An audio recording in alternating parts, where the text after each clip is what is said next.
درسا السلام عليكم ورحمة الله وبركاته. بسم جنة. غيار حمدور رميا مقالة في فيني راكاني مقالة داما من أباكيني أبو آدمي ترجمنا كايون أسقف نيفيس إفعال هذا غيا لما دورا شرافي شري سان بينين من هدا سيناني بهاني من هدا غيا لما تروفي جاء لما ترون غراغر مان قبلت تنفكادو إساني في متي درجة جسمه في ريفو dachee kana irratti wanti ilmi namaa addaatti gochuu hin dandeenye yoo jiraate mana hidhaati akkasii hundaafuu dhugaa isaan baasee wanti guddaan baganuu bahanii namni gaafa hidhamu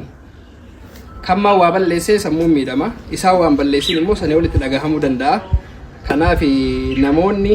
hidhamuun keessan isaan dhukkubse warri oromummaa qaban warri eenyummaa qaban akkasuma warri naasoo namaa qaban biyya alaatii fi biyya keessaallee garee wayii kireet goonee abbaa keenya bira dhaabbachuu qabnaa abbaa keenya bira dhaabbachuu qabnaa qofa osoo hin taane ulfinna itti uffisuu qabnaa ka jedhaniin kun tokko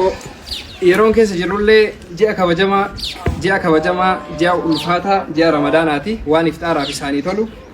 hoolaa kana isaanii qabannee dhufne jechuudha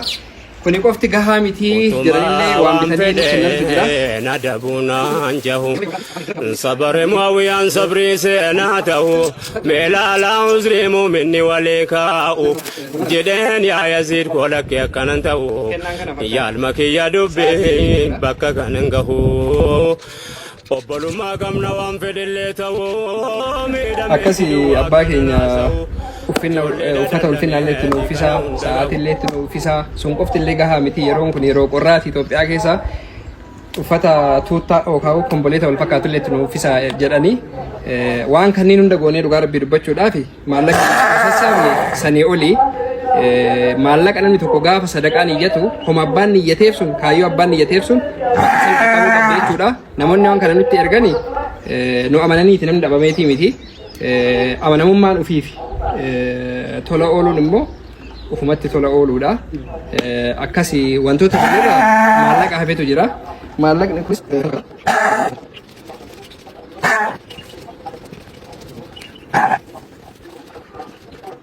qarshii 11,000 fi 600 video boodas laakkaa'uu hin dandeettanii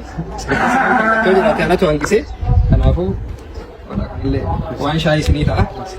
akkasii ulfaata goone akkasanii namoonni abbaa keenya ulfinnatu isaanii mala jettanii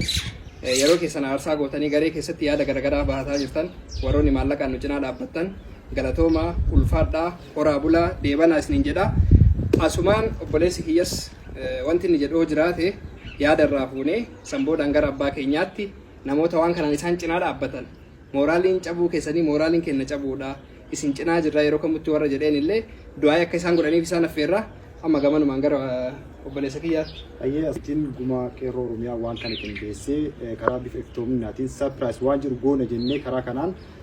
dhufne jechuudha maalii fi abbaan ofii kabaja abbaan hunda keenyaa olii waan hunda keenyaa ol waan ta'eef waan isaanii malu ulfinnaa fi qalmatu isaaniif mala waan ta'eef garaan abbaan ofii kafanaa waan hunda ol waan ta'anii fi waan kana irratti dhaabbannee karaa guma qeerroo oromiyaatiin namoota muraasa ta'uudhaan waan kana goone jechuudha namoonni waan kana keessatti hirmaatan hundi keessanii galatooma ulfaadhaa isin jechuun barbaada yaada baay'ee isin qabu guma qeerroo oromiyaa waan kana yaaddee kireet gootee nu geettee waan kana irratti guyyaa lama keessatti waan kana furmaatitti goonee asuu keessatti galatoomsi jira haganuma jechuun barbaada. Akkasii mee isaanis namoota waan kana hamilee ta'uufiif maallaqa baasanii akka bira dhufnuuf shoora guddaa taphatan yaadni qabanis hoo jiraate yaada isaanii irraa fuunee sanboodhaan namoota waan kana isaan gargaaran du'aayii godhanii fi achumaan goolabne jechuudha. Bismillah, alhamdulillah, rabbil alamin, salatu wassalamu ala rasulillah sallallahu alaihi wasallam. Egaa ummata Oromoo ummata keenya kan na bira dhaabbattan kan biyya keessa jirtan kan biyya alaa jirtan hundum keessanuu bakka jirtanitti rabbi nagaa isinii dhaama rabbi isinii haa tiksuuti ulfaadhaa jiraadhaa bakkuma jiranitti jaalla ani immoo wanta kana gaafan jalqabas garuu wama khayriidhaaf dalaguudhaaf hin jalqabe xiqqooleen hamleen na cabdes hin jedhu alhamdulillah kunoo na bira dhaabbattanii ulfaadhaa isiniin jedha isinilleen ulfaadhaa درجة قدّا جها بكديم تنتي خيري دلجا وأنا كسسنين جدا إن شاء الله سنين بركة ربي سينا قدو جار رمضاناتي وأنت شاكين كابو جار رمضانا كنا ربي سينا وفق وأم بربادنا وأم مرادك سين ربي سينا جسوا سنين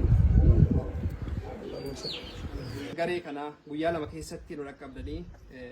cabni abbaa keenyaa caba keenya hamileen tuqamuun isaanii hamileen keenya tuqumuu dheettanii warri yaadaanis qaamaanis qalbiinis nu ciraa dhaabattan galatooma ulfaadha galanni keessan duniyaatti bilisummaa aakiratti jannata isiniif haa ta'u isiniin jedha horaa bulaa deebana dagaagaa